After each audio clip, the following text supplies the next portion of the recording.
يا أهلا باللي نورونا. عارفين أنا مين؟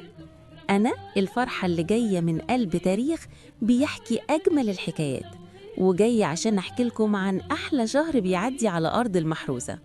بصوا حواليكوا كده، هنا كل حجر وكل زقاق ووراه قصة.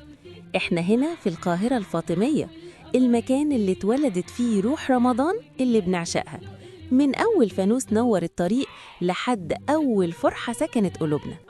والفانوس المصري ده بقى مش مجرد زينة وخلاص، لأ، ده حكاية بتسلمها الأجيال لبعضها، بيمد نوره عشان يرجعنا لأيام زمان، وبيحكي عن فرحة بنستناها من السنة للسنة، من أول ولاد الحارة لحد كبار العيلة.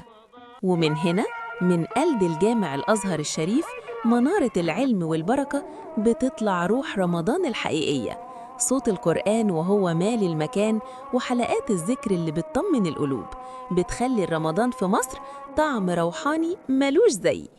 ومين يقدر ينسى حلاوة الحسين بروحانياته اللي بتخطف القلب، وناسه الطيبين اللي مالهين الساحة.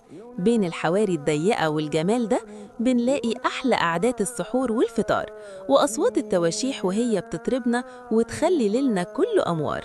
وإيه في الدنيا أحلى من لمة العيلة على الطبلية وقت الفطار، ريحة اليميش والعرقسوس وهي مالية البيت، والقلوب اللي كانت بعيدة بتتجمع. كرم الضيافة المصري ملوش حدود، دي الأصالة اللي بنورثها جيل ورا جيل.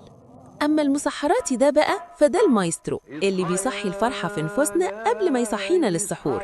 دقة طبلته وصوته العالي بيشيلوا في كل نداء ذكرى حلوة ما بتتمحيش من البال. رمضان في مصر يعني خير ملوش آخر، يعني إيد بتسلم إيد، وقلوب صافية وجو كله سعادة. رمضان في مصر مش مجرد شهر بيجي ويمشي، ده عمر بنعيشه وبنحكيه لولادنا، هوية مصرية أصيلة وروح متجددة ما بتتبدلش، لوحة فنية بتنور الدنيا كلها كل سنة.